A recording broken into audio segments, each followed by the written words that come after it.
morning, Ghanaians everywhere, Adwa TV viewers, and yes, we welcome on board all first timers as well. If today is your first time watching us from wherever you are, we say welcome on board. We are going to take you from now till 9 a.m. It's A.M Ghana, and I'm going to be your hostess for this morning. My name is Lady Julia, and what's your name? If only I could hear it. So welcome to everybody. It's a beautiful Friday, and as we say here, thank God it's Friday. It's a happy start of the weekend. Unfortunately, we've had bad news, but we thank God. The more reason why you should be happy this morning, thanking God for a beautiful life, another opportunity that He's giving to us to live again, to be counted among the living in the land of the living. So thank you to God. Thank you to you as well, watching us wherever you are. Make sure you call a friend that we have started. You can watch us, join us on Facebook Live. Send your comments coming in. Perhaps you want to comment on my child. I'm being told I'm looking Chinese this morning. So maybe you want to leave a comment about how Chinese I look. Maybe you want to give me a Chinese name or whatever it is. Just send your comments coming in so that it will be an interactive session. Yes, we'll take a quick break. Some one or two from our sponsors, but before that, the word of the day. I told you we take the word of the day from the Merriam-Webster dictionary. They have an app that gives us the word of the day every day, but just in case you are unable to do so, I bring it to you live every morning. What is the word for today? It's a noun, okay? It's a noun. So we know that nouns are names of places, things, people, even names of an action you do every day can be a noun, okay? So this is actually an action, okay? An action that somebody does. Somebody has done something. That particular act, the name given to it is, and the word is daring do. Daring do. So you hear the word daring is two words separated by a hyphen. So it's a hyphenated word. Double D, daring do. Do is D-O, just a do there. And the word you hear is daring, which really sounds and implies daring, but the spelling is different. This is D-E, not the D-A-R-I-N-G, you know. This is D-E, a double R, R-R, yeah, double R-I-N-G. So daring do is completely spelled as D-E-R-R-I-N-G hyphen D-O.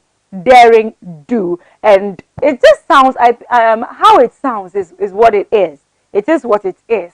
Daring do means, it describes an action that is done, you know, out of bravery and courage. So a daring action that requires a lot of bravery and courage. And I have some examples here. So in a spectacular feat of daring do, okay, in a spectacular feat of daring do, the stuntman leaped from the overpass and landed on top of the train as it passed below.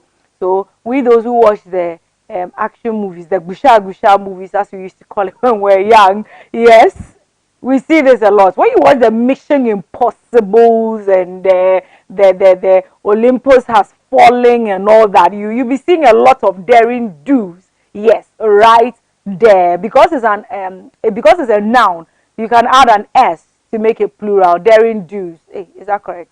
Well, so daring do's or daring do, but you cannot say daring doing, daring did, daring what, does. No, it's not a verb. When you do that, you're conjugating it as a verb. This is a noun, so we leave it as it is. We only add S if we want to pluralize it.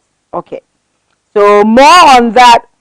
With more than 80 pieces of bronze, steel, and iron on display at the age of Amo exhibit, it's impossible not to think of stories of gallant knights, courtly love, and brave acts of daring do. That's coming. That statement was taken just last year, 7th of November, in that, you know, Blade. Okay. Did you know that daring do is a quirky holdover from the Middle, that Middle Age, them time, Middle English, that came to occupy its present place in the language by a series of mistakes and misunderstandings. Yeah. So in the Middle English, during, done meant, so the word during, D-O-R-R-I-N-G, done, D-O-N, meant simply daring to do. So I'm daring to do something. Okay. The phrase was misprinted. By daring do. That is DERRYNGE. So that was a mistake that they did in a typo. We'll call it now a typo, an error. In a 15th century work by poet John Leadgate, and Edmund Spenser took it up from there. So literary. Okay, so a glossary to Spencer's work defined it also as manhood and clear chivalry. No, chivalry. Okay, today I'm learning. I've got this. Well, I know chivalry, but I didn't know it was spelled also like this. So literary author Sir Walter Scott and others brought the noun into modern use. So it's like mistakes have caused this word to evolve, as in the spelling. The sounding is just the same, but in spelling it has changed from during, done, DORRING, and done, DON. There was no hyphen back then. Then it came down to DERRYNGE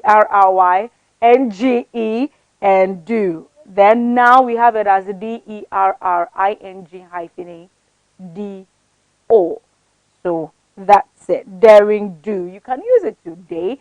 Let's see if I'm able to catch Reginald with it. I'll work out something and catch Reginald with it later on. But of course, we also have to thank the police and whoever are at the site of the explosion. Bogoso are here somewhere around Takwa, right? Yes, that explosion that happened. The police is doing all they can. I don't know if we can describe it as a daring do, but for the purposes of the word, I'll say they are doing something magnificent, a daring do to actually salvage the situation. On that, we will be right back after this break. Don't go anywhere.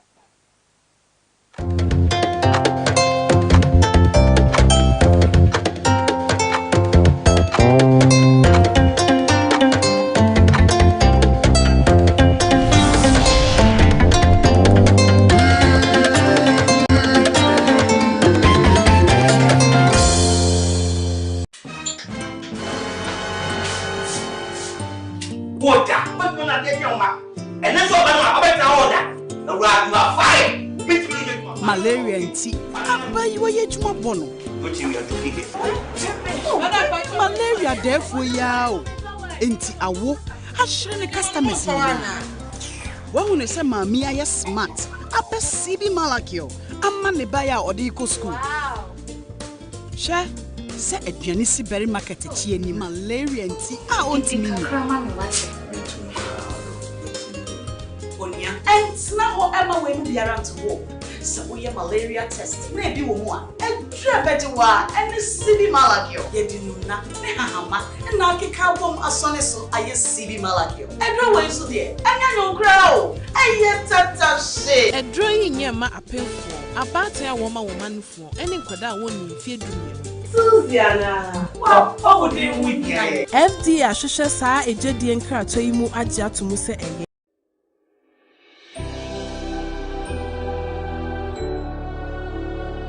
Welcome aboard the safest airline in Africa. With industry-leading safety measures to protect your well-being. The first in Africa to earn a diamond standard of safety. Offering a more contactless, safe, and seamless experience. Delivered with a smile by Africa's first fully vaccinated crew. Creating special memories that bring the joy back to flying, so you can continue making memories with your loved ones. Book your flight with RwandAir today. RwandAir, the safest airline in Africa. RwandAir, fly the dream of Africa.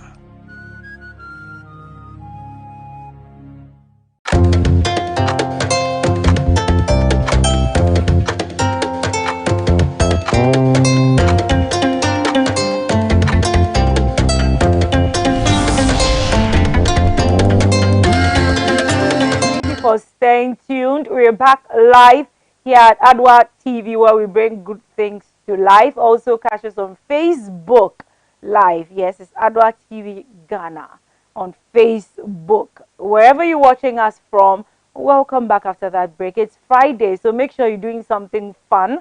Change your tea to wache, change your wache to gobe, change your gobe to was it tozafi or to kokonte. I like kokonte and granite very, very much. So maybe you do a little kokonte later, a late breakfast brunch. It would be, I hope.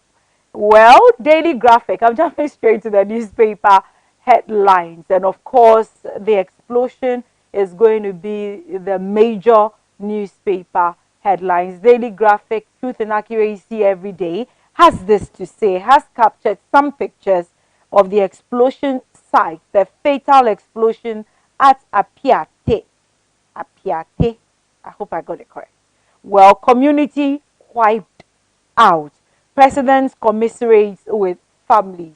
And the tragedy hits Apiate, a farming community between Bogoso and Bodie in the Prestia Huni Valley, municipality in the western region yesterday, following an explosion that reduced the entire settlement to ground zero.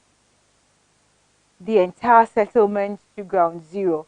A vehicle carrying a quantity of mining explosives to the Chirano mines collided with a motorcycle, resulting in the detonating of the explosives, leveling the entire community.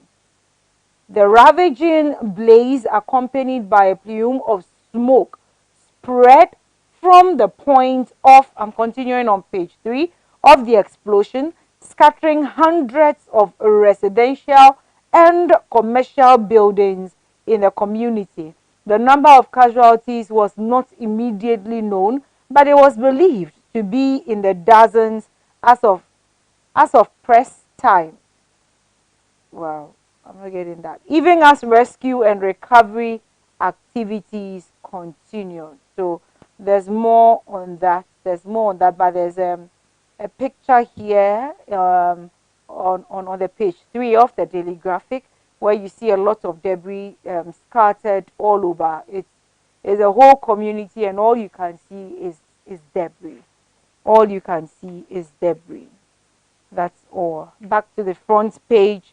On deepening consensus on the e-levy. Government meets key stakeholders. And that is on page 3. Of course, a picture always mostly in white. The Honorable Ken Ofori Atta, our finance minister. Ghana takes over Ameri plant. And that also is on page 13. Police intensify efforts to arrest Nima Mamobi violence ringleaders, and that's on page 20. I hear a bounty has been placed on their heads, so get a copy, read more, get the facts right, and it's a social responsibility. If you know their whereabouts, please give them up or give them up. It doesn't pay to cover a crime. It doesn't. Well, Algeria also crashed out of AFCON after 1-3 campaign. So they've joined the association of crashed out teams where I don't know if Ghana is the first, but we are there. We did there some. So Algeria has joined us, and we say welcome, Algeria. Well, that'll be it for the daily graphic. What does the daily guide have to say? Also on the explosion, tanker explosion in Bogoso, and it's on page 6. Well, they have a picture of the scene of explosion with, fumes. You see the fumes, you see fire, and you obviously see buildings. The fire is behind, so you see buildings, and you see one or two persons standing there as well. We send, of course, comfort to all those that are hurt and injured in hospitals. We pray for speedy recovery, and for those that have passed on, of course, our condolences. Our condolences. President Akufo-Addo with a new vice chancellor and registrar. I see a picture of him with in the middle of two other gallant men. So he says we are pursuing strong growth. That's coming from Nana. We are pursuing strong growth, and the story is on page 3. Sorry, I'm looking at something else. Well, 20,000. Where do my 20 is coming from? 20,000 Ghana cedis bounty has been placed on the heads of the two Nima gangsters. So their names are Kumoji and Bonbon. Is that okay? Bonbon. Yes, Kumoji and Bonbon. And their pictures are there. So please grab a copy of the daily guide. Look at their faces very well in case they are hiding in your neighborhood, in your vicinity. Please quickly call the police on that. We want them. We are looking for them. Their story is on page 3. 20% budget expenditure suspended. 20% of the budget expenditure has been suspended, and it's on page 6. Again, on e-levy. E-levy technically approved. Hey, e-levy technically approved. That's coming from the majority leader, Osei Mensa Bonsu, Honorable. Okay, so that will be it for the daily guide. Hey, this is what they have to say on Black Stars. I thought I could just let it go, but Black Stars AFCON exit, good radiance. Okay, that's what they have to say. Let's go to Daily Statesman. The Daily Statesman says government to rationalize 20% of expenditure in 2022 budget. We just heard of that from the Daily Guide. So still on the 2020, the 20% cutoff from expenditure. And the screaming headline, of course, which is wild and a tragedy. Many dead in a PhD. They keep spelling it differently. Okay. So explosives truck blast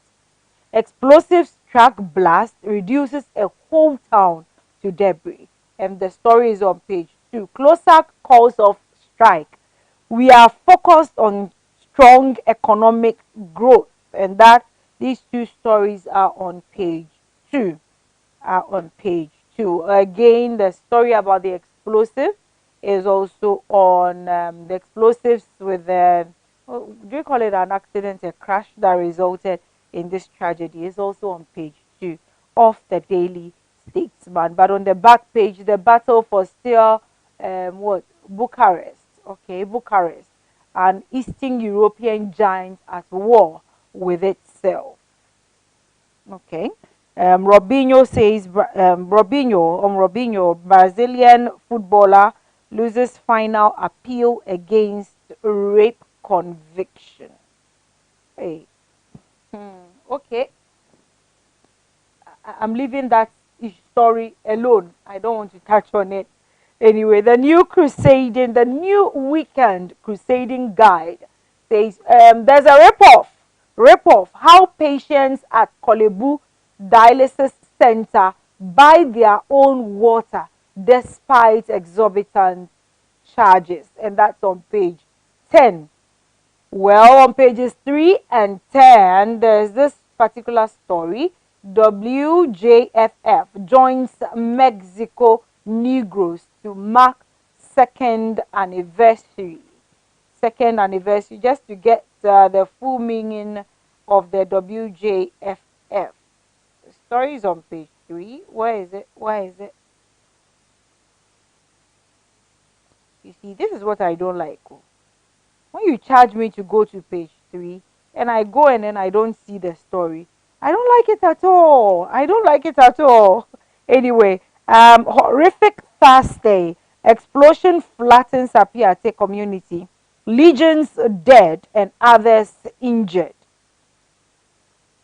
Okay, so they also have pictures of what went on in Apiate. It's there.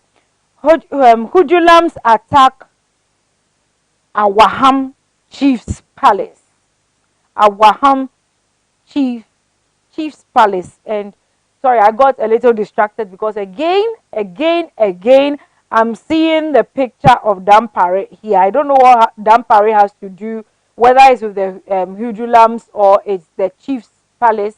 I don't know what his picture is doing here, but we are told that they pelted stones at the community leader for going to the police. Maybe that's the reason why Dampare's picture is here.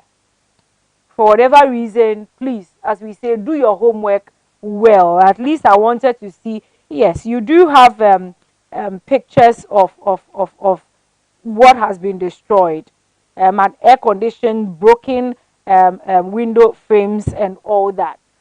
That's fine. Maybe a picture of the chief attache, that would be good. But if you don't have a picture of the chief or any of the hoodlums doing what you purporting they did, then you don't bring Dampare's picture there at all. It's becoming too much. Fallout from Radio Ada raid. Traditional council urged police to expedite probe.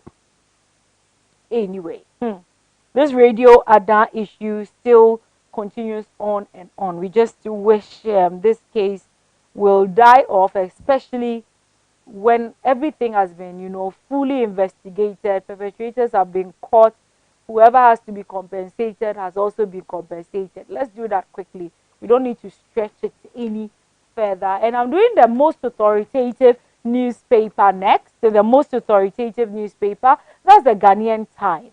The Ghanaian Times. And the screaming headline here, of course, Mr. Ken Ofori Atta, the finance minister, again in white, as he tells us, telcos reduce Momo charges by 25%.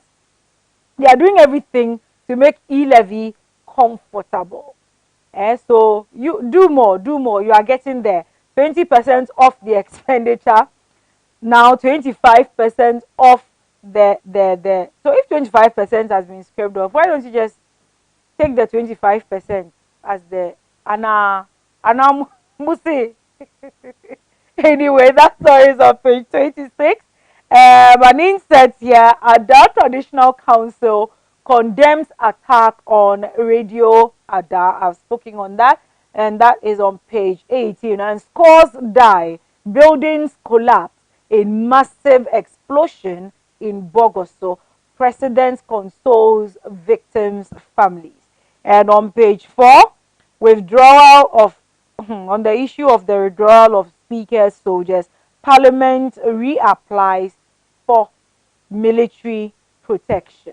For military protection. On the back, we have a very nice picture there of how Algeria was knocked out by Cote d'Ivoire, and so they have joined the falling out teams, or the crashed out teams. Equatorial Guinea also pipped Sierra Leone.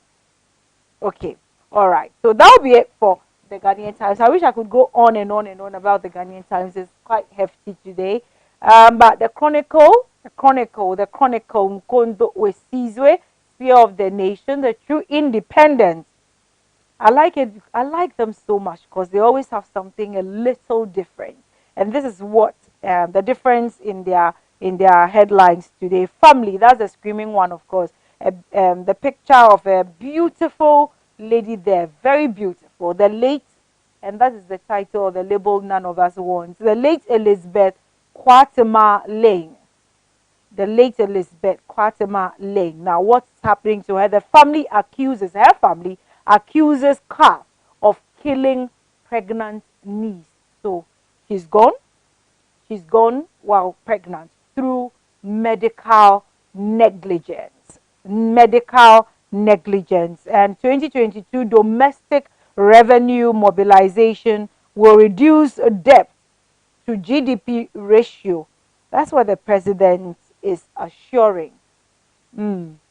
Non-passage of e-levy forces government to reduce expenditure. That's coming from John Kuma, and many feared dead in Bogoso explosion. many feared dead in Bogoso explosion. Let's see if there's anything different in their sports page. Man United to dethrone West Ham from top 4 position. Well, we'll see.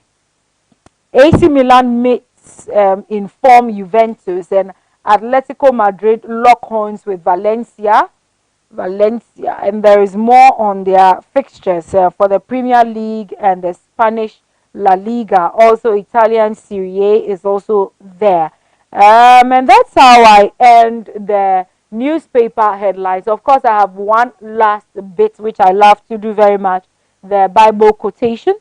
John 16:33. John, the Gospel of John, chapter 16, verse 33. I have told you these things so that in me you may have peace. In this world you will have trouble, but take heart. I have overcome the world. Take heart. Take heart. Those that are in the hospitals, where your wounds or whatever it is are being nurtured, nursed, whatever it is. Take heart. Take heart. We pray for speedy recovery for you once more, and condolences to all families that are bereaved at this moment, especially because of these explosions. Our sympathy, our empathy, whatever it is, goes to you right now. We're praying for you, with you, and of course about you. Take heart. We'll go for a quick break. When we come back, our political discussion is up next.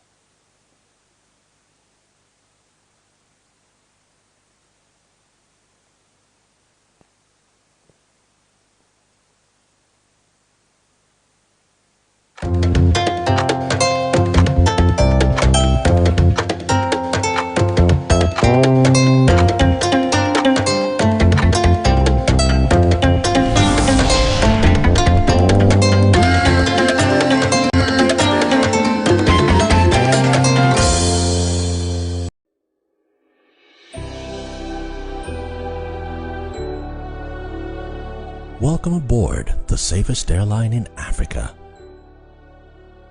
With industry-leading safety measures to protect your well-being. The first in Africa to earn a diamond standard of safety.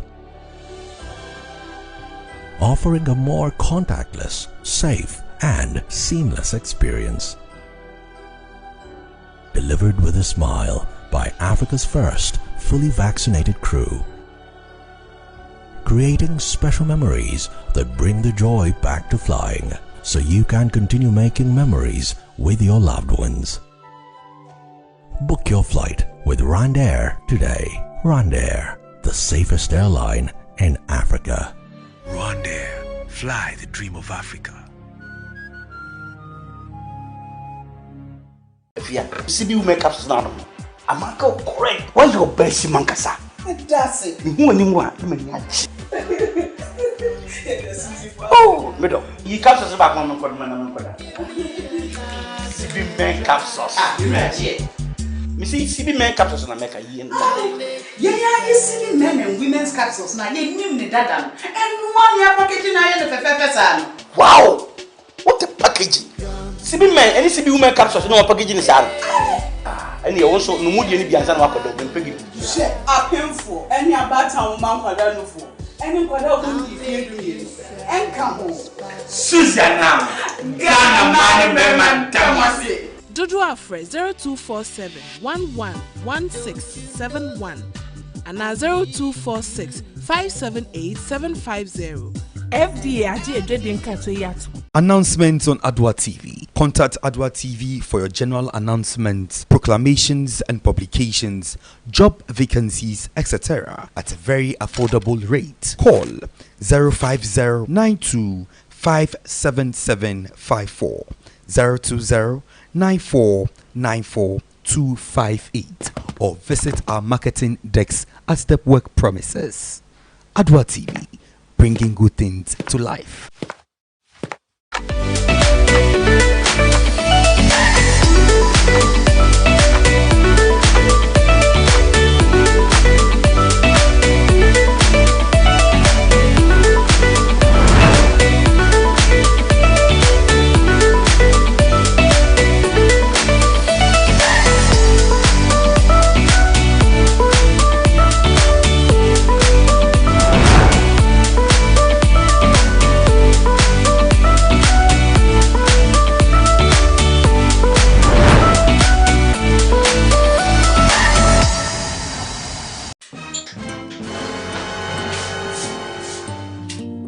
but you're not getting your map. And that's all I'm about to order. You are fired. Malaria and tea. But you are yet more bono. But you are to keep it. Malaria, therefore, yaw. Enti awo. I shouldn't the customers. When you say, Mammy, I am smart. I perceive Malakio. I'm money buyer or the eco school. Share. Say a Janisi berry market ni malaria and tea. I want to mean. And now, Emma will be around to walk. So we have malaria testing. Maybe one. And Trebetua and the CB Malagio. Yedinuna, Nehama, and Nakikabum Asoneso, I CB Malagio. And no way so dear. And I don't grow. I yet tata shit. A drawing near my appeal for about a woman for any quada won't fear doing.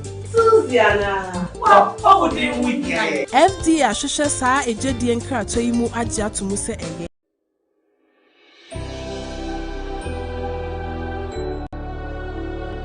Welcome aboard the safest airline in Africa.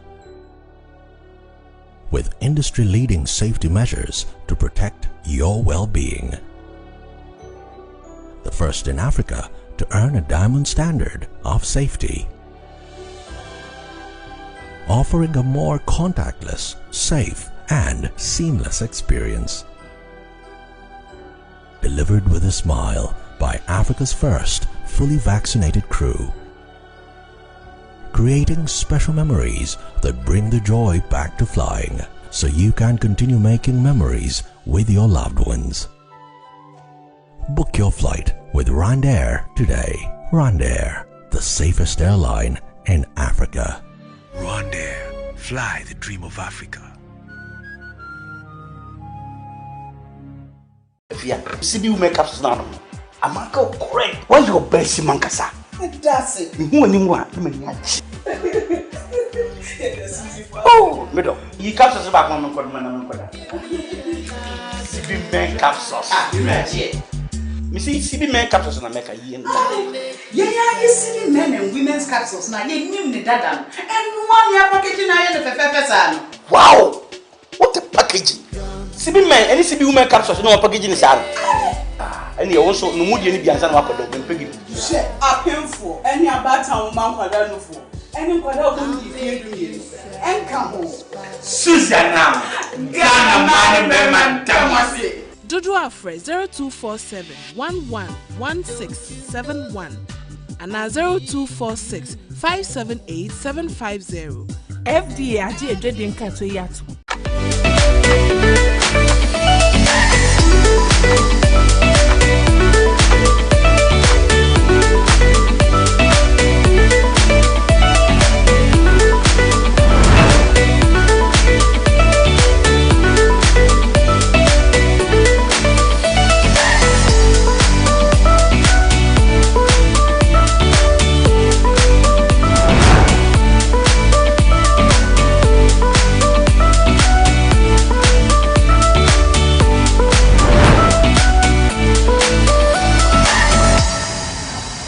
Announcements on Adwa TV. Contact Adwa TV for your general announcements, proclamations and publications, job vacancies, etc. at a very affordable rate. Call 05092577754, 02094942258, or visit our marketing desk at Stepwork Premises.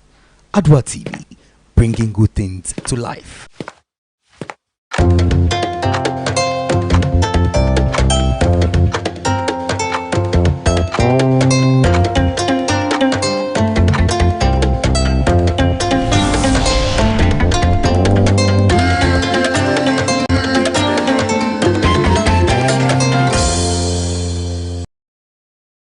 Good morning to you. Many thanks to you for staying with us. Well, in case you just joined us, this is A.M Ghana here on Adult Television. My name is Reginald Adi.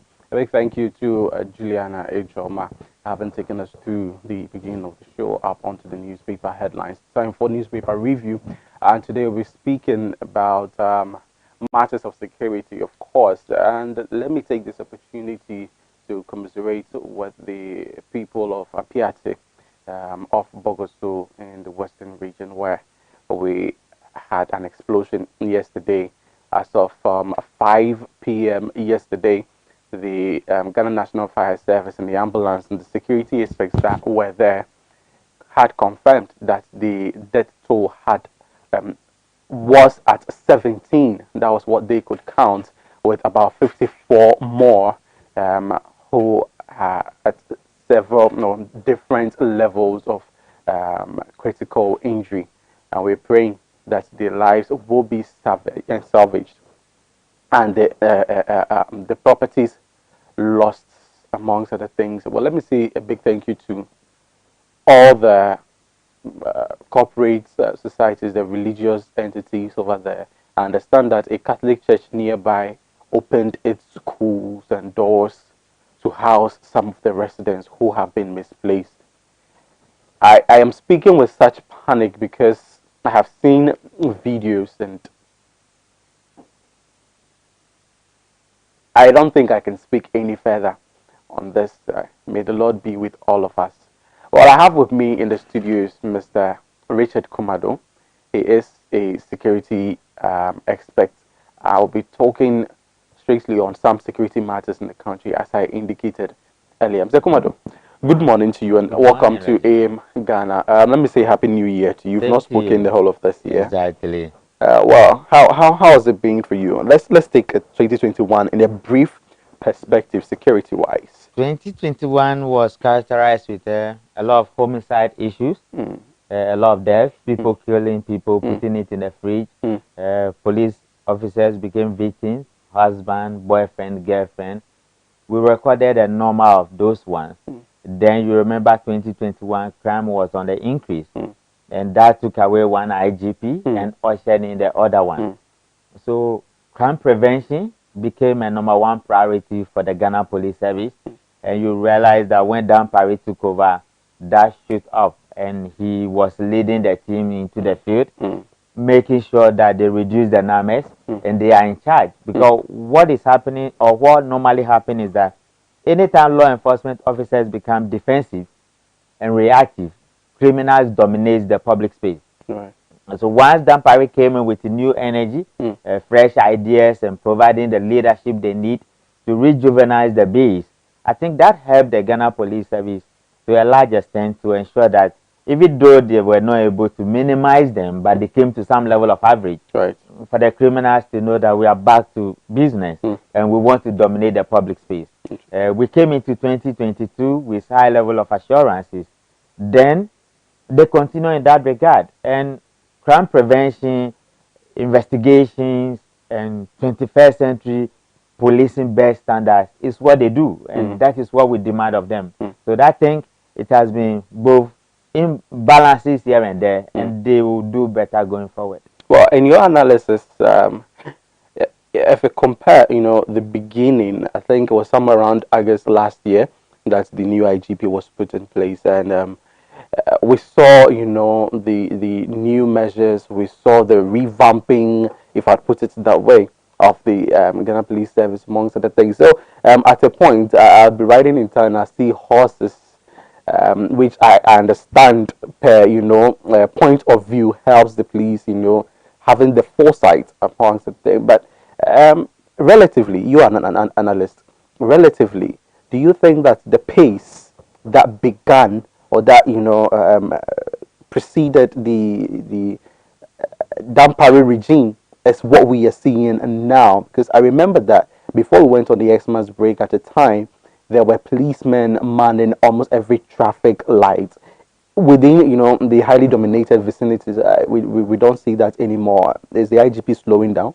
And I can't speak for them, but we can only speak on what we see and what we pick out on the field there as consultants. So that'll be based on your analysis. Exactly. Right. And I think they might have reshuffled the strategy a bit. Okay. They might be finding themselves wanting because of numbers, because of the enormous tax they have to deal with, and the redistribution of resources. And so they must also be in a position to review what they have done, whether was it giving them the results. And I think all that might have played away in the role they have. Some people might have played, and reassigning of some other people. Police visibility is a good thing. But if using the horses will not give them the results, then they might want to change the strategy a bit. And I believe in line with that, you might not be seeing them, but they might be hiding in some other places, or some other people have been dispatched directly to the front line to engage in the daily activities of policing. But in all, I think they chalk some successes, but the challenges are huge because of the deficit of what we were dealing with when it comes to 21st century policing. Well, certainly there are some deficits in there. We saw some of them last year. It's even trickled down to some, police personnel taking their own lives. And I believe that, since we've not heard news of anything like that, then perhaps the psychology aspect that we called for, the emotional support that we called for, is probably being implemented in there. We pray for long life for the Ghana Police Service. You remember the one who got drunk and he was picked up? Yes, recently. The police information that came out was that they have assigned him a clinical psychologist. Exactly. And they directed him to the medical board. We hope that police welfare will be taken seriously. Once their welfare issues are addressed, I think it will also motivate them to give up their best to Mother Ghana. So we hope for the best. Well, certainly. So we hope for the best for the Ghana Police Service, not just the Ghana Police Service, but all for the exactly. Because the issues are almost the same. Thank you very much. For all citizenry as well. And we hope that the citizens. Of course, because if, like you said, if their welfare is well taken care of, then of course the citizenry would feel one well of the protected. things we don't do properly in Africa is the welfare of the people. Yes. Our welfare systems are so badly managed, we don't even have the support system. Exactly. So things that people could, when people run into difficulties, because life could be very harsh to you at any point in time. The vulnerability and the vulnerable states you put people, I think the state must be looking at those things again, because it affects motherhood, it affects children, it affects the way they behave when they are old, it affects your adulthood.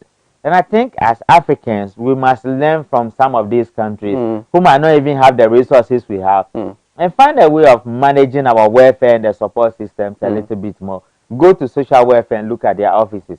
It's even an eyesore to say that this is where they work and we demand so much of them. So I agree largely with you that welfare, not just for the security agencies, but all citizens as a whole. And it will do us much more better good than what we are seeing now. We'll come back to touch more on, the Ghana Police Service and provision of security, their promptness and other things. Yesterday was a sad day for Ghana, of course. The situation at Apiate near Bogoso in the Western region. From yesterday, I have been following the videos. Some of them seem a bit unbelievable to me. I tried putting myself, in their position, and even the thought of it is unbearable. Talk less those who were there, those who have been devastated, those who, have relatives living in there, friends, and even eyewitnesses. What came into your mind when you saw what happened yesterday? I saw clips of it. I have families at Bogoso. So have you checked on them? Yes. Are they fine? Yeah, they are fine. We thank God. You have to make calls. You have to speak to people. We have to move people from Wasai Kropon to come very close. We move people from Takwa to Bogoso closer, so that when you are speaking on the issue, you know exactly what you are talking about. Certainly. It's very devastating. I learned we've lost 17 people. Yes. There are about 59 injured. That's at the last count. Yes, but that is not conclusive. That was as of 5 p.m. yesterday. And it's been several hours already. Exactly. So they will need to be updating as we go along. But it tells you how we are as Ghanaians or as black people. If you are angry because I say you are a black person, wake up and do things properly. How have we been carrying this explosive over the years? Considering the whole Western region to be where all our minings are coming from, our food is coming from there. Governments or for governments, it took a very long time to even put their roads in proper shape. Considering the amount of wealth we had from, even the oil is from Western region. And yet we don't take good care of them. How is it done in other countries? We could have used basic trains, secluded areas to ensure that these things don't come closer to where the crowd is or where the human beings are. But you saw what happened.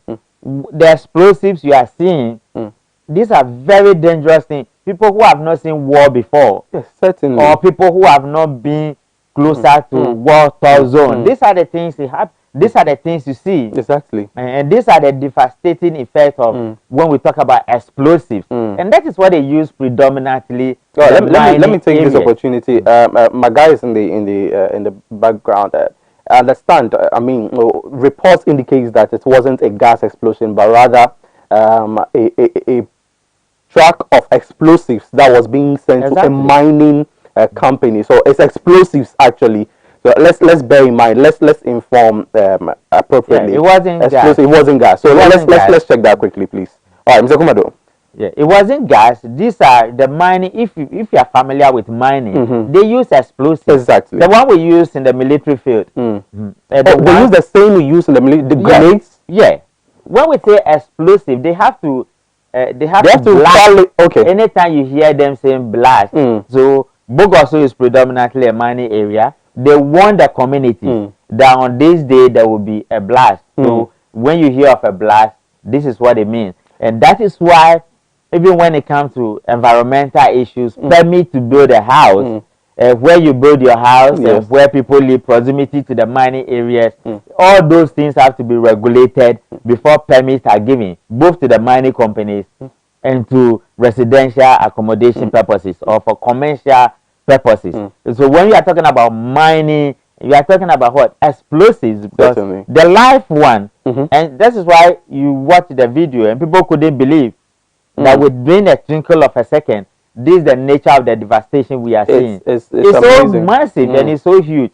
And I don't think over the years we've taken safety and security measures concerning the transport of explosives and within the area seriously. And this is the side effect of what we are talking about. Being security-wise, how should explosives be, transported? Now, in understanding explosives, my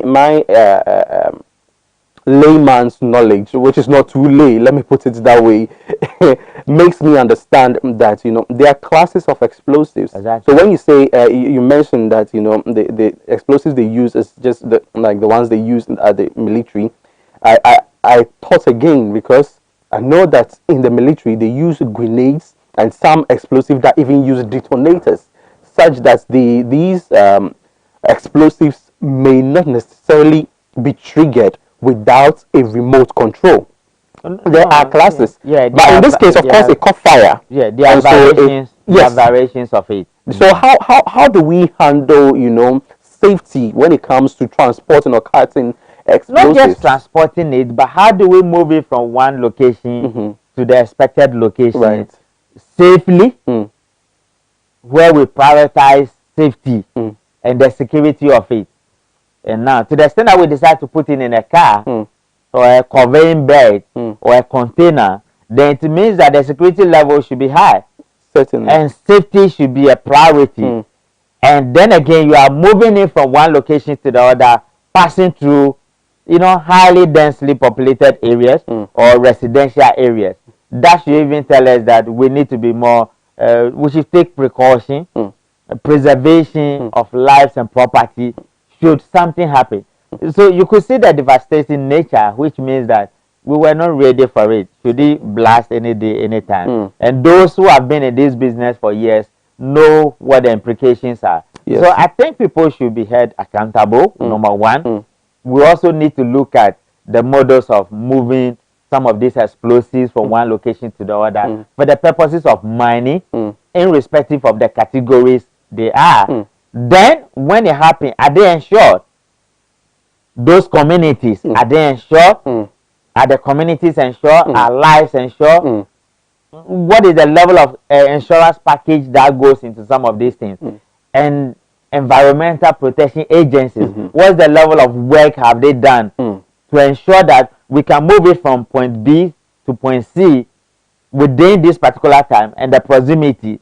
We need to find out some of those things and the risks that goes with it, the security risk that goes with it. Have we done the vulnerability risk assessment to come up with some conclusives or some outcomes that tells you that you can move this man from point A to point B within this specific period.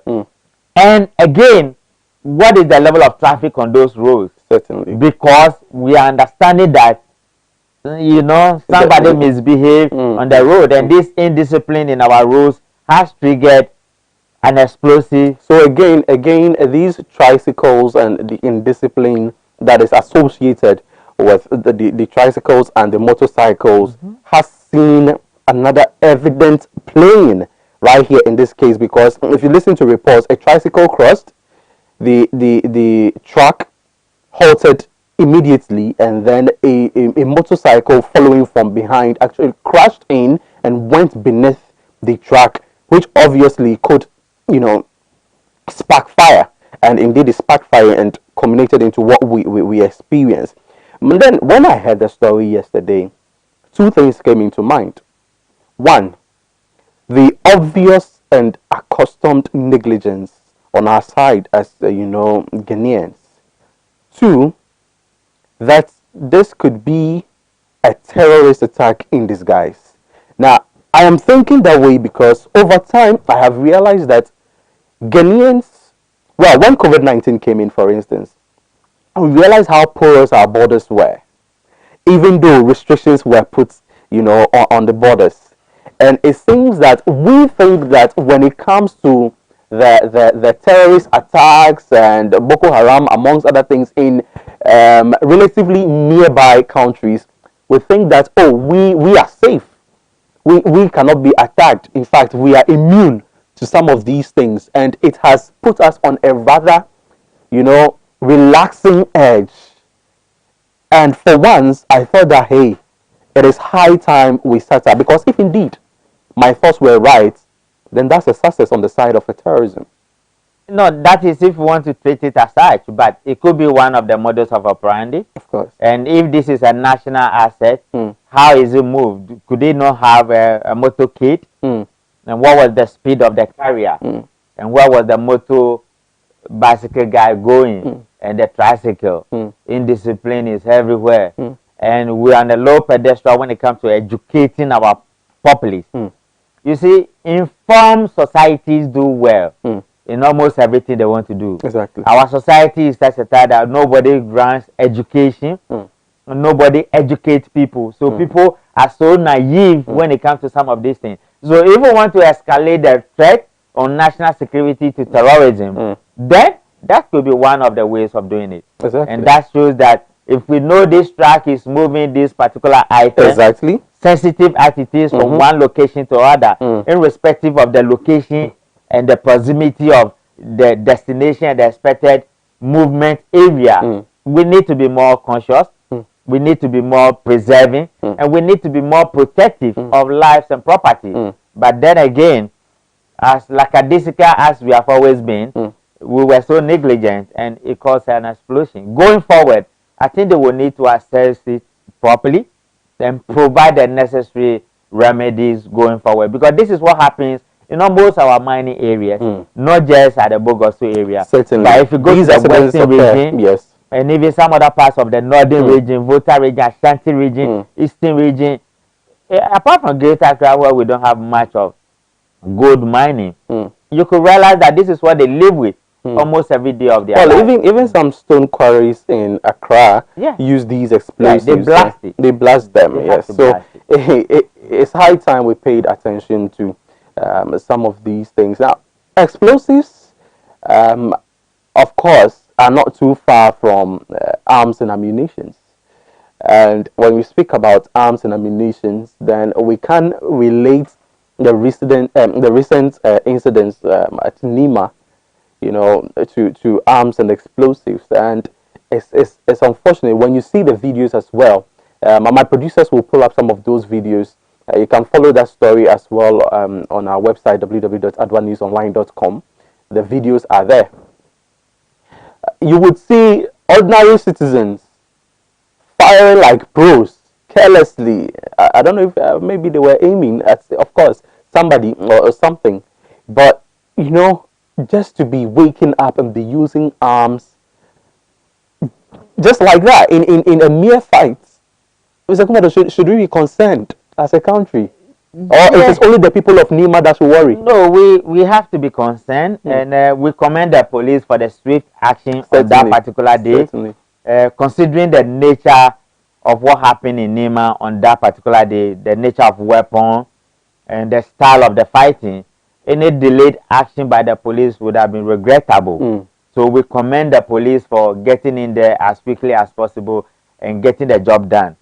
But having said that, the police will need to intensify intelligence gathering and surveillance, because if you remember, within law enforcement circles, that particular area and some other areas in Accra and in other regions have been classified as high intensity crime areas.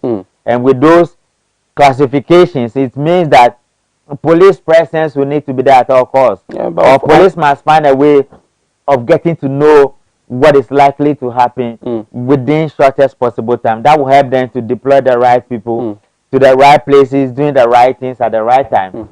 And being far from the place and not knowing exactly what happens there can create public safety issues for the people, not just in Nima, because innocent people became the victims. In that regard, now we are understanding that the police are aware of some of the group leaders and they know of the existence of these two rivalry groups. It might be important for purposes of law enforcement again for them to engage the community leaders, number one. Number two, to engage the group leaders. And number three, to prank surprises for them. Otherwise, the element of surprise on what happened on the day can be very disastrous for pedestrians and for people who are minding their own business. Well, now, before we even touch on, acquisition of guns, which seems to be like just waking up with your 1 cedi 50 pesos and going to buy cocoa. Almost everybody now has a gun. Yesterday, I chanced on some reports that a motor rider was busted with loaded pistol and some other ammunition and some dollars in his bag. I don't know the business is conducting. All the same, let's come to the use of ordinary household items as weapons. You realize cutlasses were being used, and actually the very person I saw who was severely maimed was slashed with cutlasses. And of course, cutlasses are sold by the roadsides, just like that. Should there be a law that would govern even the sale and acquisition of such items? Definitely. In the UK, you can't just buy a knife. In some other countries, they regulate the purchase of a knife and cutlasses or some other. They classify and categorize certain weaponry and what they can be used for. So if they are household items, then you can get them in certain departmental stores. But it's not easy to just walk into a market and get hold of them. Now, when it comes to guns as compared to cutlasses and so, what we saw the Nima might mean that the police will need to escalate the levels of the classification again. And the regulatory regime has not been properly managed, or they have challenges. The small-scale arms is under-resourced. The regulatory regime when it comes to who owns arms and how are they registered and continue sustainability of owning the arm and for what purpose it needs to be looked at. The due diligence processing will need to be enhanced again. And I think we also have a problem as a nation in monitoring or controlling production of locally manufactured arms. But as a whole, I think we can do far better if we put our resources there. If it's becoming a security threat, many more of our people are being killed or slashed down by cutlasses, and people are being killed and put in fridge by many of these ones. I think we can commit much resource there and ensure that we also put resource at the disposal of small-scale arms, control people, and frontline law enforcement officers to do a little bit more public engagements in the field, investigation to resolve the underlying causes of some of these things. And remember, every conflict you see has a remote cause. So we are not just dealing with artificially with what has just happened, but to be important to know the remote cause, what happened, and what we can be doing to resolve it permanently. That will be the better way to do. Well, as to what happened, I've heard several accounts how frivolous, the reason for which these guys were fighting was. I mean, these are youth. Now, let's move away from the weaponry and look at personnel. You made a very important point that Nima is classified as one of those, areas that needs a lot of concern when it comes to security. For me, I know of only one police station in Nima, the same police station that was robbed somewhere last year, and it became apparent that there is something wrong somewhere in there.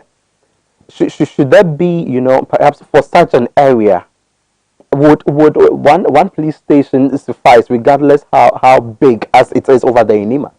Oh no, when you look at the Nima police station itself, when you drive straight down, at the other side of it, you have Kotubabi police station. Oh, I see. Which comes in there to Mamobi, then down to Alajo itself. Okay. Yeah, so it can be managed. It can be managed when we want to manage it properly. Okay. The issues of crime could also be managed when we want to manage it. You don't necessarily need to have a police station in there before you are able to manage crime or deter them as quickly as possible. The police have been trained, the BNI have been trained, the military have been trained, and they know how to go about some of these things. I think what they might be doing more going forward is to collaborate more, and those levels of collaboration give them the edge over the criminals, or helps them to put the best skills at the disposal of whoever is leading those operations.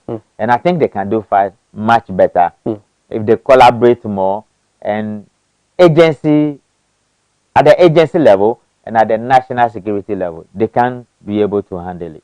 Well, now, I remember, Mr. Comado, if I'm not mistaken, somewhere in the early 2000s, or perhaps prior to the Y2K, we experienced a regime where the police and military went round searching people's houses for ammunition. I was staying somewhere around Banana Inn, so I remember that Sukura, Russia, for instance, had a lot of policemen and military men going into people's houses to search, looking only for one thing: arms and ammunition. I wasn't too, matured to exactly remember or put the date and the moment in perspective, but then the news was all over, and they indicated how many ammunitions they've been able to retrieve. What has happened to such a measure? Why haven't we seen anything of that sort anymore? Is it as a result of human rights issues whatsoever? No, that was what I was referring to as the level of surprise search. Okay. Yeah, the military and the police can decide that they are entering into any of these communities that's raised the red flag of criminality or has become a hub for planning and executing criminal activities in Ghana. Yeah, they can walk in there with a warrant or under the agency of emergency and search some of those places, search for any other item, except that in recent times, you remember the police are also saying that policemen are planting drugs on civilians. So that creates a little bit of imbalance for them. But once there's high level of agency and professionalism is at the core, they should be able to search properly and go for what they are looking for, particularly when it is best managed when it is moved by the intelligence, which means that they know exactly where they are going, they know exactly what they are looking for, and they could get it done. And they also need the public as partners to be able to, achieve security compliance when it comes to crime prevention and investigation. So circumspection and prudence in the midst of all that is what is important. And once they can rise above reproach, I believe the police or the security agencies have what it takes to manage crime to a large extent in this particular country. All right. Now, in human settlements, misunderstandings is inevitable. Sometimes, small exchange of blows is inevitable. Sometimes after these things, we even, find a way to reconcile. But when we have ammunition, when we have guns, it becomes violent and it turns into something else. And these are how, war starts. There was a great war that started as a result of a fly swatter. that's in China. And it culminated into something else. Now, what has made it so easy, or perhaps let me put it this way, why do people find the need to want to own arms? Let me put somebody who is considered to be a preacher of the gospel or a messenger of peace in perspective. Sonny Badu was seen recently on social media flaunting 2 pistols that he had acquired. Of course, he's not in Ghana. I know IGP would have, gone for him already. He's not in Ghana currently. And he posted, he added a tag. He says, the gospel and guns. And I thought of it as, could this be a topic for preaching in churches? Are churches now preaching? Is the gospel now preaching, gun acquisition? And why are messengers of peace finding it necessary to acquire guns? If they are, what happened to their followers? Okay, so your jurisdiction determines what is permissible, what is allowed, and what is accepted. I don't know where he is, but it does not necessarily mean that if you have a gun, then the IGP will come after you. You'll be surprised that I have worked with the BNI and I've consulted for many security organizations across the globe. Then you also be surprised that I'm a pastor. I'm a serious one. Wow. Yeah, I do serious church business and I do serious church activities. I preach the gospel, I pray, and I do the basic things and the many serious things pastors do at the highest level. So you're a pastor? Yeah. So if I have a gun... Well, if you have a gun, you'll be scaring me. No, so it doesn't mean that owning a gun is a wrong thing. Yes. Because the law permits. But then the question is why? Let's look at it society. I mean, social. Yeah, so I was coming to say that it is social influences. Yes. Psychological influences, socioeconomic influences, and for safety reasons, people want to own what? A gun. Then again, your jurisdiction determines what is permissible, what is allowed, and for personal reasons. Yeah, so when it comes to why will pastors want to go in for safety or whatever it is, yeah, Martin Luther King was a pastor. He got assassinated. Okay. Yeah. Jesus with the Peter and Co, they got a sword and they cut off somebody's ear for misbehaving. And but, that was the one. If you are following, no, hold it. I don't want us to go into religion. No, that was the one that was reported. But the guy has actually been holding the sword, following Jesus for all these years. Yes, but then, so I don't, like I said, I don't want to go into, I don't want to sound, religious or go into that aspect. But since you've mentioned Jesus and Peter, pastors and religious leaders, as we understand, are representatives. Like somebody called a preacher of peace. It's not there. In the Bible, it said I didn't come for peace. I came for war. It's there. Where in the Bible? So you have to. No, but it's surprising. It's surprising because they asked him and he said, "No, I did not really come for peace. I came for war." Isn't it? So war against yeah, who? So you see that all the military tactics, everything we have learned in military. Tactical warfare, maneuvering and penetration and all that, it came from the Bible. Of course. I mean, those were days when, dominance of one particular leader or so ever began with a war and acquiring other, parts of the land. Even the sword they use, in piercing Jesus is in one particular country. When we finish, I'll whisper into your ears. And why they are keeping it there? From those days up to today, war has always been part of us as human beings. Okay. Safety has always been an issue. Okay. Security has always been an issue. That is why nations are governed by laws and they are regulated. When you go to New York now, the New York State, the American democracy is a representative democracy. It's not like ours here. So the state of New York is saying that gun violence is a little bit too high. Yeah. So what they are doing is that Attorney General plus the governor and everybody come together and they are buying back the guns from the people back into the state so that the state could have a custody of it. When you go to London, one of the things where I've stayed for over decades, one of the things that bothers them a little bit is knife violence. theirs is not a gun, but it's knife. So the mayor of London will want to regulate who sells knives. And then when school children are going to school in their bag, they will want to search whether do they have knives in there. So you see the dimensions and the geopolitical issues about it. Otherwise, your jurisdiction determines what is permissible and what is allowed. Then personal reasons. I teach people what we call preventive security, where you can live all for the rest of your life without owning what? A weapon. Then you can also live. It does not necessarily mean that once you have a weapon, you are safe anyway. Of course. Depends on the type of weapon you have, your environment, your lifestyle, your associations, your activities, the things you get involved in.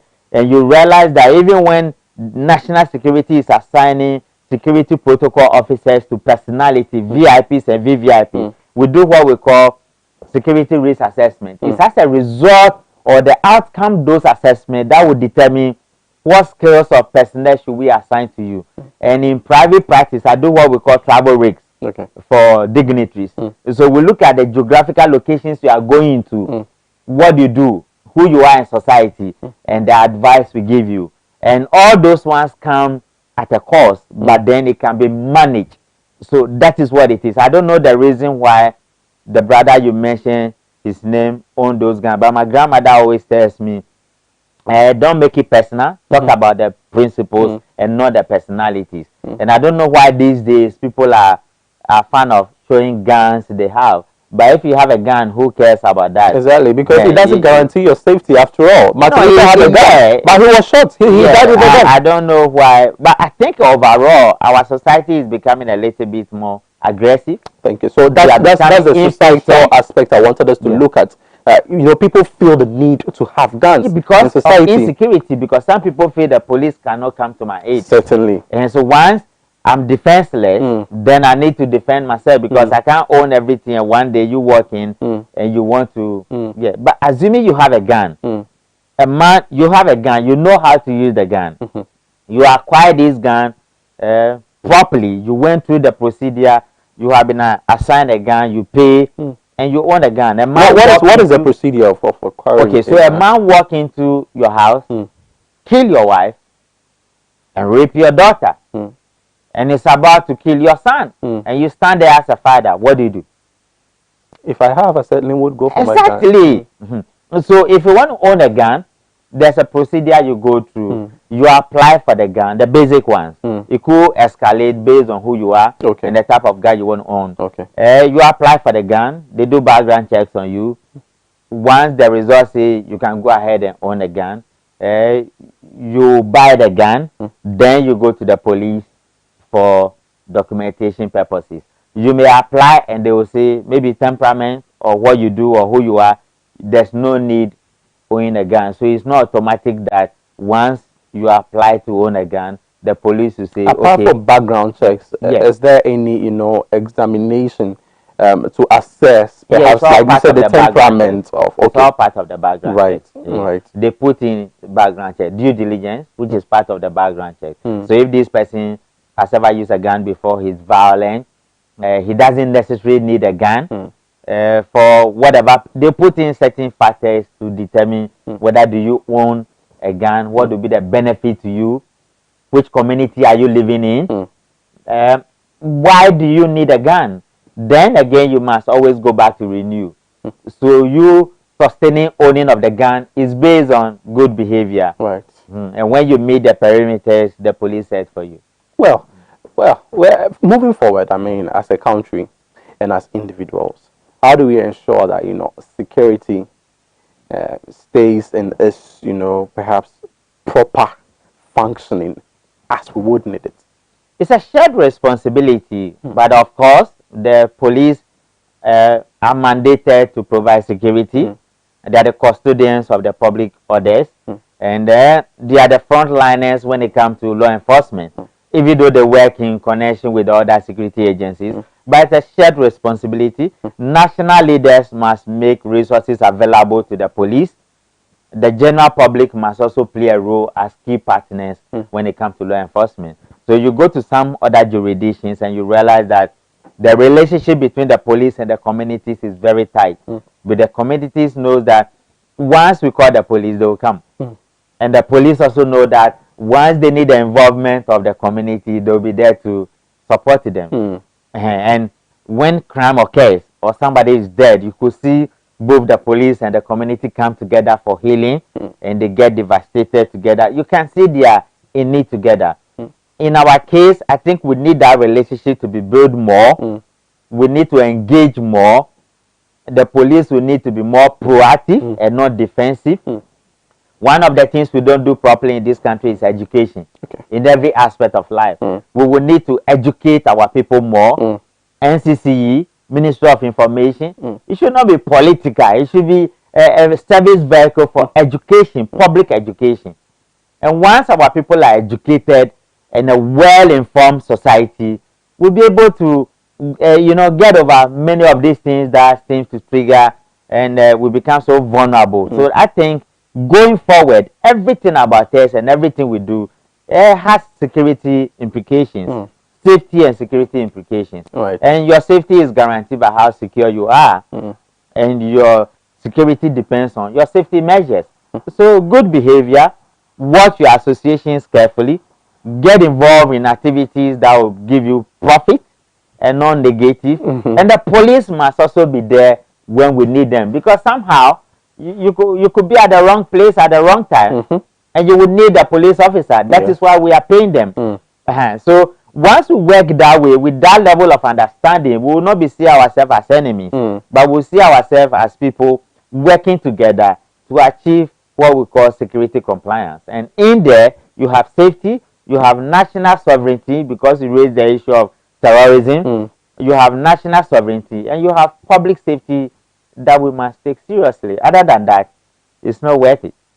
Well, I like the part that, you say we should engage in something profitable and not, something that will bring negative impacts onto us. In these hard times, you would want to engage in something profitable, even if it doesn't profit you, monetarily. At least an intellectual profit is good enough. It can also bring you some money. But let's move away from that, Mr. Comado. I want us to touch on, since you touched on education, you said that one of our biggest problems is education.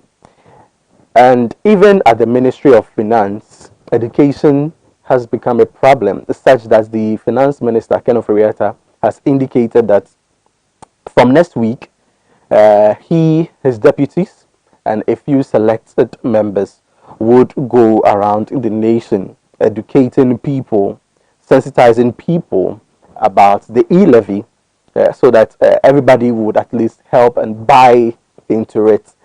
Do you think that education on e-levy is what we need, especially considering the fact that what people know is the 1.75 that is going to be charged on them? I think we are a bit more confused as a nation. Hearing from leaders such as that will make you vomit sometimes. Is it I want to go and be? Is it I want to go on education tour? No. Well, the consistent. We are running a democracy, right?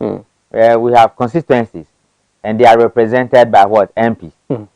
Is that not why our MPs must go back to their constituencies and what we call town hall meetings and public engagement?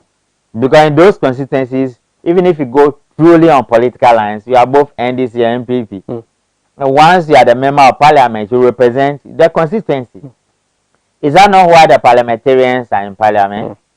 And so, even if you go through the whole country and you educate people as a finance minister about e-levy, is it the public that is going to pass the e-levy? Is it not the parliamentarians? So what confusion is that? I think sometimes some of the things we say and some of the things we do, it makes me like we haven't been to school before. And in our case, in Africa, in Ghana in particular, it's not the lack of big degrees from big universities, but it is the abundance of it. And once we get a lot of them, we are confused. How? Why? Isn't education the way to go? It is abundance. That's good news. What kind of education is that? That you are going to pass e-levy as the finance minister, and you are going to, who buys the fuel? You are traveling the whole country, go and mass speakers like people are preaching in the morning, and be talking about what e-levy, explaining they haven't indicated how they intend to exactly. do this. Maybe they are going to use television stations, maybe attend interviews like this to help sensitize them. Sincerely, I don't know. But you are equally. When I make I can come and sit here as a finance minister and talk about e-levy the whole day. Yeah, it is good. But the ones that matters the most are the parliamentarians. I don't know the one who are going to, you know. Certainly. Exactly. And how much are we even expecting from the e-levy as compared to the nature of fraud we have seen in this country? Well, take the Auditor General's report and take the other social research that came from well-organized organizations and look at how much money we are losing as a nation year in, year out as compared to what you're expecting to tax people. You see, when it comes to government revenue and ways of generating revenue, I study economics, okay, and I did math, right, and I did statistics, and I did finance, international finance. So I'm not a lay person, of course, and I'm a security intelligence person, which goes above many of these things we are talking about, without any iota of arrogance. I train almost all the banks in this country, including the central bank. Yes, and not just in Ghana, but across the globe, when it comes to the area of financial crime, fraud, money laundering, and risk management and all that. And when you look at the levels of fraud in this country, how much is that e-levy? And it's not only taxing people or taxation that will generate revenue. Okay. But when your expenditure is going far above your income, even as an individual or business, what do? You need to balance it. And if you keep on borrowing and you don't borrow to use it on recurrent expenditure and you are using it on consumption, then you're going to run into deficit. You don't need a magician, a prophet, or a soothsayer to tell you that this particular thing will lead you into the abyss. And that is where we find ourselves.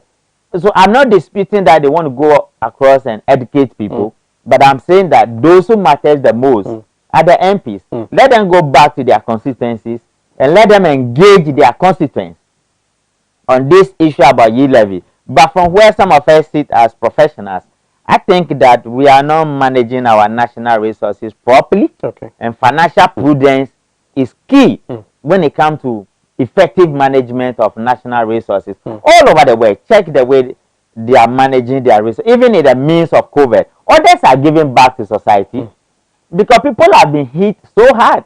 Businesses, household incomes have been affected, and so many things have happened to so many families.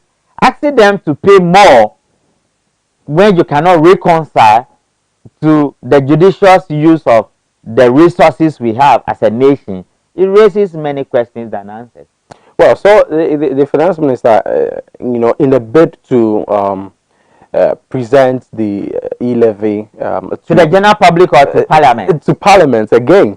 He has made some reviews, and he says he indicated some changes there. So he says that the following transactions would, however, attract the e-levy tax, aside the indication of those transactions that would attract. These are the ones that would attract. So mobile money transfers between accounts on the same electronic money issuer, that is EMI, they call it. And then mobile money transfers from an account on one EMI to a recipient on another EMI.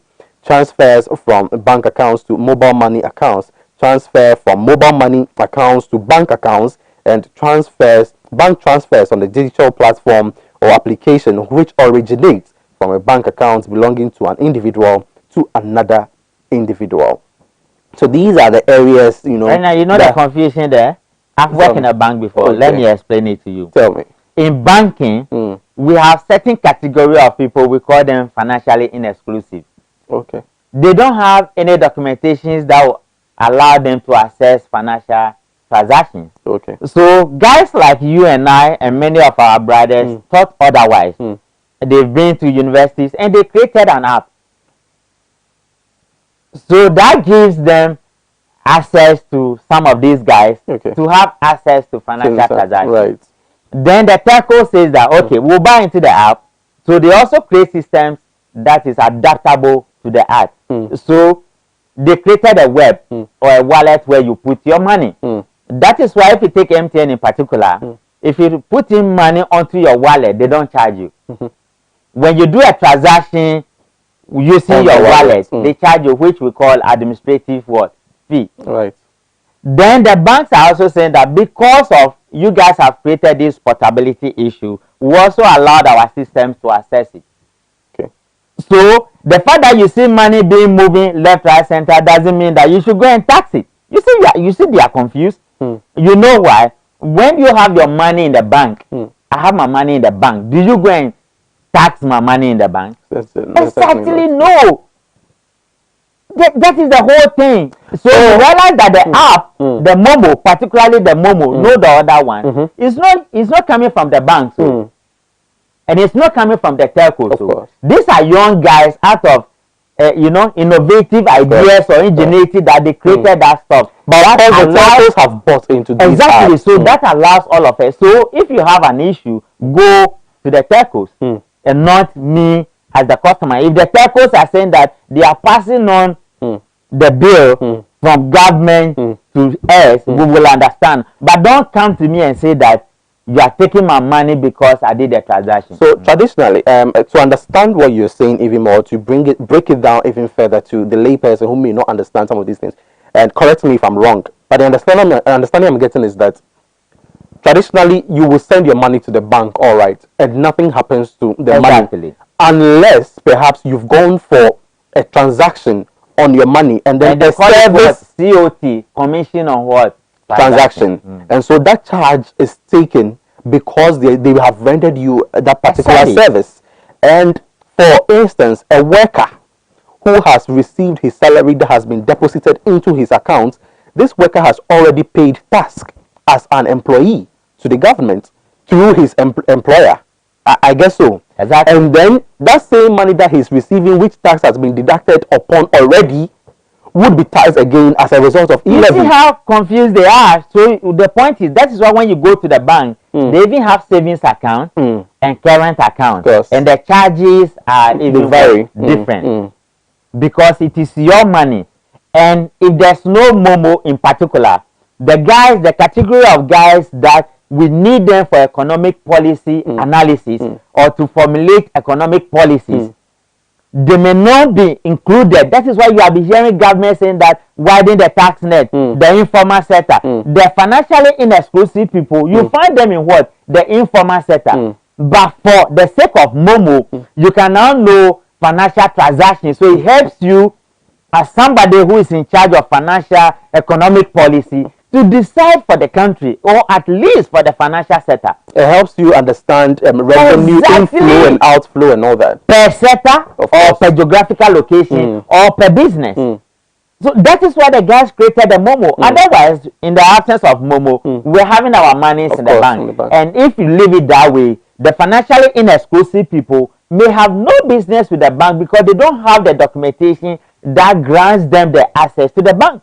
Then again, point number 2, our oldies, the old ladies and the old men, could sit in the comfort of their home and access money. Other than traveling 17 kilometers, where in Ghana your roads are not even good. And internet service is even internet service is even worse. And do you know that some of these guys have done MBO when it comes to measuring performance?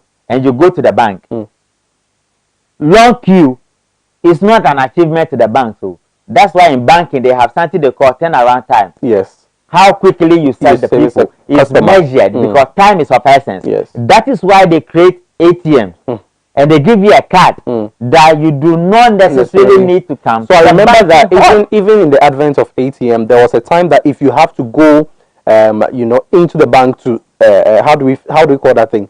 I've stopped using.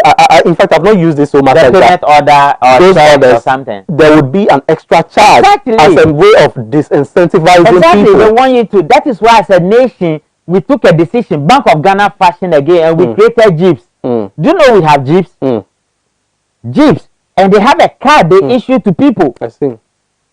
It's part of Bank of Ghana's function. They are under Bank of Ghana. In fact, it's Bank of Ghana's arm. And you were giving people card because you want to, you know, create a situation where people do not necessarily need to walk into the banking halls. Then all of a sudden, these young boys, out of creativity and imagination, created this platform where you can put your money. It's just like the Bitcoin thing. Of course. Cryptocurrency. Yes. That is exactly what is happening. That's the lowest form we call Momo money. Okay. Then my money is there. Then you want to go and take the money. So what will happen is that people may not transfer their money. They'll keep the monies in the bank. Of course. Then you are excluding some huge number of people from accessing financial, you know, instruments. Now, listen to your submission on this very one. Said they are confused, and in my understanding, this shouldn't be happening. Exactly. As a security analyst, or perhaps let me add a fraud and security analyst, would you say this is a form of fraud? fraud? Analysis stage, long time. We have sorry, experts. Experts, I beg your pardon. They wouldn't listen because some of these things, you don't need to even hold a certificate in analysis to know where the vulnerabilities are coming from and the ripple effect on the national economy and the citizens. Because you see, it's the economic activities that generate what? Income, irrespective of where they are. And whatever you will do to promote economic activities, you have to, as a nation or as a governor. Other than that, you cripple your economy and people go undercover or they go underground. And underground economies are a danger to national security. Indeed. So maybe shooting, I mean, the government may be shooting itself on its own foot. Yeah, I don't speak for government, but if you link that one to even the NI, Hulabaro, that is creating problem. They are class A, class B, class C banks in this country. And when you are opening an account, you have a contractual agreement with the bank. And some banks do not even accept a voter ID card or NI as a only form of what? Identity. And wherever your money is, when the Nigeria comes in, the Gambia comes in, and you go to the bank, they are asking for what? A source of ID. And you present your passport. So you could see as a nation, many of the things we are doing, there's no convergence criteria. And we are not just merging them, and we are just, the deviation from the standard norm is so wild that people who really understand or people who don't understand, they look at it and say, wow, what is happening here? Is somebody not thinking through some of these things? And why is it taking me so long or so difficult it takes to be able to grab some of these basic things? Especially when we have been to Harvard and Oxford and Cambridge and Yale and Princeton and Columbia and, you know, Cornell, all the, you know, the Rosen Group schools and the Ivy League schools and the premier universities and all that. But I don't think we are making good use of the things we learn in school. And today, certification has become something else. And I think our mothers who have not been to school and they go to do basic economics there would have best manage our national resources for us as compared to what we are doing as educated people. Interesting. Well, Mr. Richard Comado, as a security expert, we've been talking on some issues. We've spoken through the Bogosu incident, through to the Nima incident, through to E-Levy, and in all of this, what we're looking out for is the loopholes, the security aspect or point of view on matters. Well, we'll go for a quick turnaround. When we come back, Mr. Richard Comado has written a book, and when we come back, you've heard him speak. This is not the first time you're hearing him speak, and if you want to know more and learn more, then you should stay tuned as we come back to dive into the book that Mr. Comado has written. Don't go anywhere.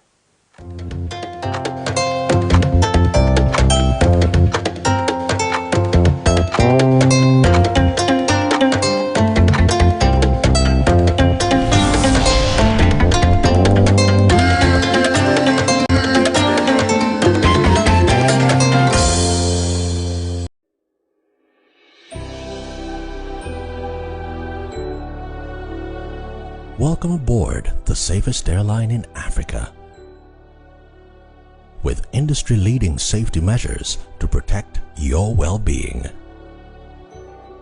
The first in Africa to earn a diamond standard of safety. Offering a more contactless, safe, and seamless experience.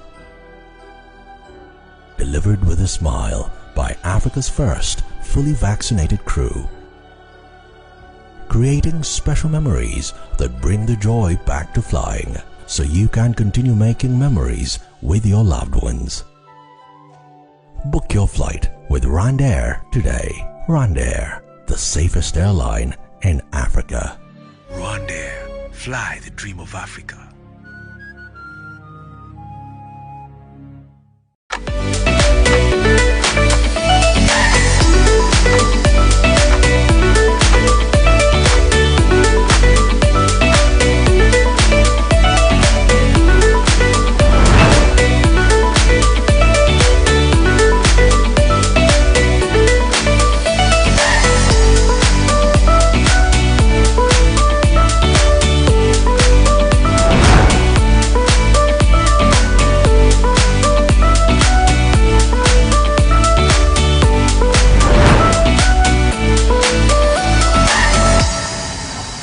Announcements on Adwa TV. Contact Adwa TV for your general announcements, proclamations and publications, job vacancies, etc. at a very affordable rate. Call 05092577754, 02094942258, or visit our marketing desk at Stepwork premises. Adwa TV, bringing good things to life.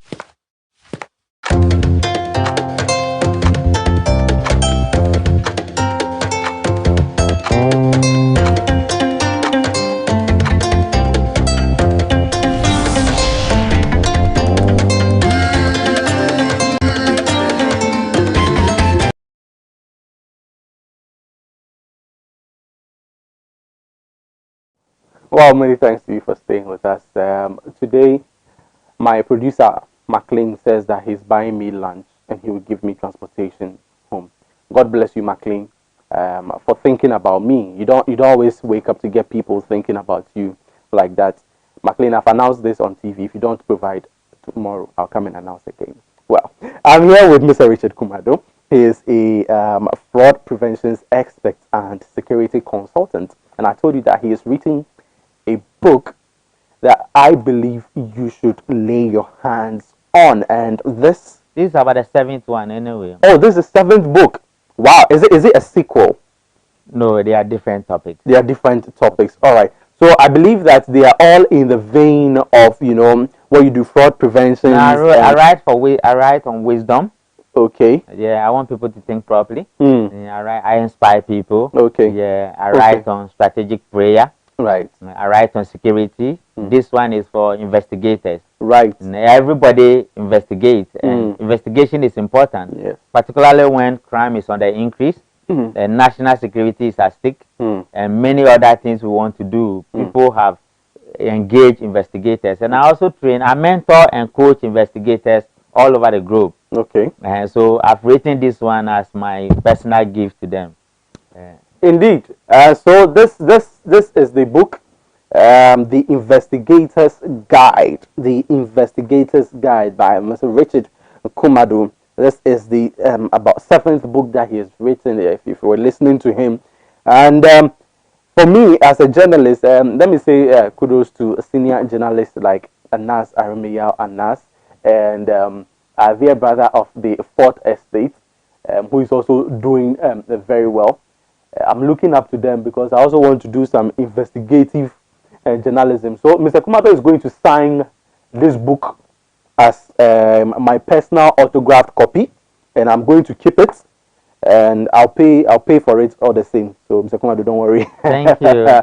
Now we are launching this book on 3rd February. That is next 2 weeks, 3rd February 2022. Or 2022, if you want to put it that way. And where is this happening? Akobra Hall, Holiday Inn, Airport City.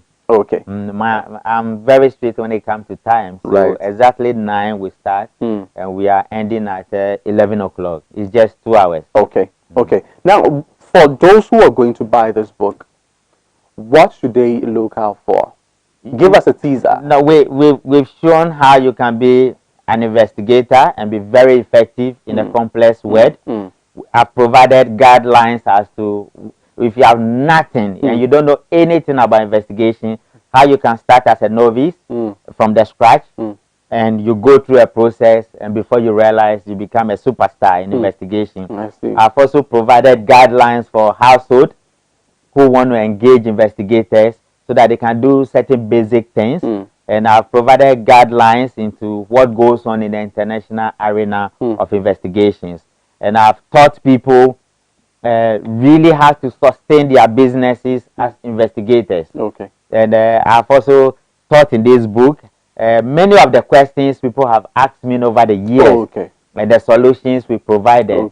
So it's a combination of pointers, insights, and directions and guidance and everything that has to do with investigation. When we are talking investigation, I'm not talking about police investigation or journalism investigation. Everybody does some form of what? Investigations. Housewives, husbands, business owners, the housewife and husband executives, business chief executives, and you know, pastors and you know, traditional rulers and everybody. So it's for everybody. Bankers, compliance people, financial crime people, people who work within security agencies at bigger and lower places, media, journalists, people. Everybody needs it. And pastors as well. Yes. So that they stop flaunting guns all over the place.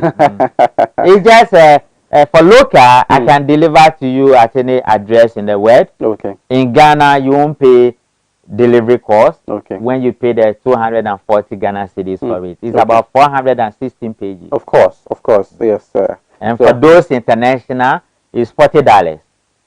And you pay additional $6 for delivery. Shipment. Yes. Right. Now, where can we just call my number? Access my social media. My number is Richard Comado. I'm Richard Comado, so my number is 024 85 33 466. 024 85 33 466. 024 85 33 466. All right. Or when you get to Adwa TV, and you speak to my men and women at Adwa TV, my brothers and sisters here, they will ensure you have a copy. Reginald in particular, of course, and everyone. Yes. So we are going to be advocates of this book, of course, and come 5th February, we are going to be there to support you, our brother, our friend, an advisor as well, and an avid supporter of Adwa Television. Of course, this is what friends do for each other. We're going to be there to support Mr. Richard Comado. This is an interesting book. I've seen some topics in there. I won't give it all to you. Go spend money and buy knowledge. Buy knowledge. It's good we learn from watching television, amongst other things. And the number is right there at the base of the television set right now. If you want to acquire a copy, please call Mr. Richard Comado on the number and acquire. It's free for delivery if you are in Ghana.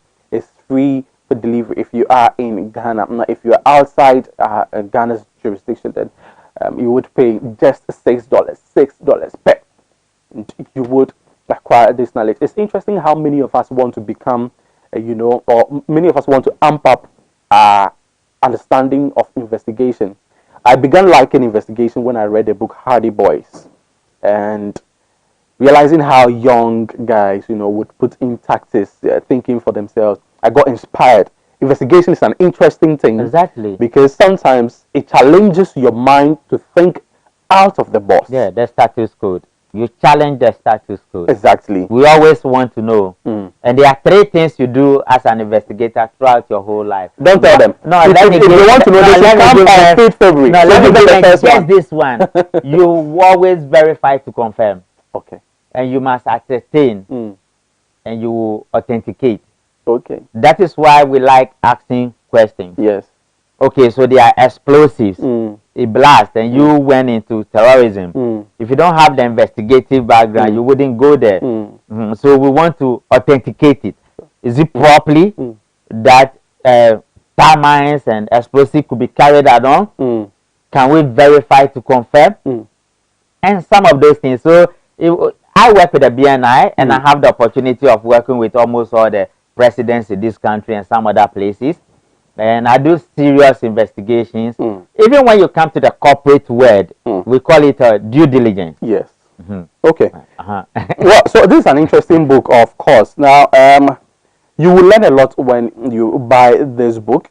Mr. Comado's knowledge spans across several walks, in economics, in religion, in security. And security spans on top of all of these things that I have mentioned. As I indicated earlier, no matter where you find yourself, even in the should I say churches, or even in religious sects. I teach church security. Exactly. Yeah, security. and I teach protocol for pastors. So those pastors who are afraid and they want to own a gun, just call me. I'll come and teach you what to do, what not to do. You might not necessarily need to shoot a gun or something. No. We've gone beyond that stage. Yeah, I teach church protocol and I teach church security as well. Right from London to the US to some other places to Ghana. Wow. Wow. Well, one interesting aspect is that for you, he mentioned married women, married men. I'm not saying anything, but I'm saying that everybody needs this piece, the investigator's guide. Most of the times, many of you, do the mistake of picking your husband's phone or employing your female friend to go and tempt or test your husband. That's not the way to go. Buy knowledge. You find the right way to do it. You will catch them. And then for the husbands who want to catch their wives, there's no need setting a spy on your wife or setting cameras in her home. Oh, it's obvious. It's obvious. You're only making it obvious that this is what you are at. Buy knowledge. You realize how it's done. And not just married men and women, but I mean, almost everybody can buy the book. Mr. Richard Comado. Media owners and media house owners, and almost everybody. For them, they know. The media personnel know that they need this book. If you don't come and buy, if you don't attend the launching, and even if you're not able to attend the launching, like we said, the number is there. Producer, please put the number there once again. The number is there at the base of the TV. Get the book, and like I'll say, buy knowledge. I don't know how best you can invest into yourself if you don't buy knowledge. Knowledge is free, but expensive as well. It's not expensive, it's priceless. Okay, so make sure that you invest into knowledge. Now, finally, before you go, Mr. Comado, how has your life been like as a security expert? Because you are on top of these matters, and you're on top of these matters, and people that your measures, your technicalities would go against, will sometimes want to go against you personally.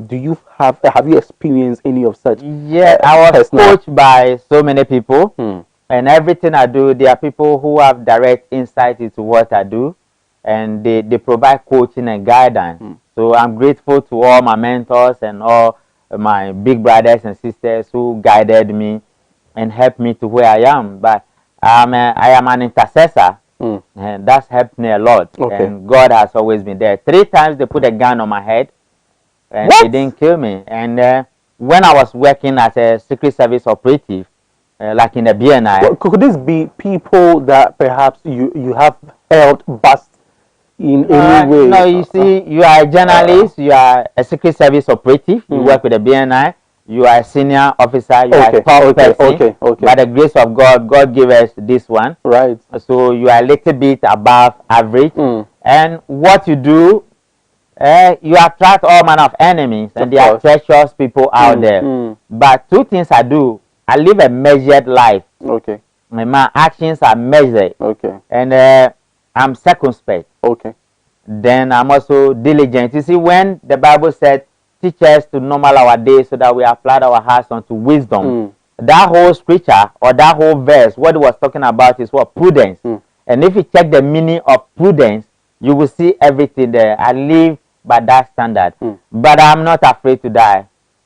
Yes, I'm not afraid to die, because I give out everything within me, and as much as God give it to us, we give it back there.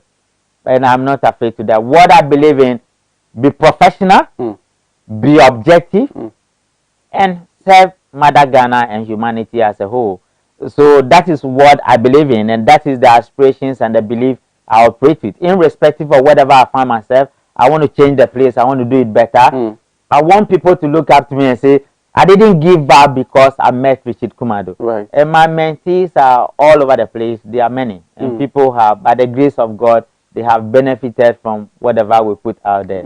I have been here several times, and you see the way I've appeared today. Exactly. That's the way I am. And humility is everything. Exactly. For a man who is advising international bodies, you would think that he should come with all the security. He should have his own bodyguards and all that. We are grateful to God for His grace upon your life.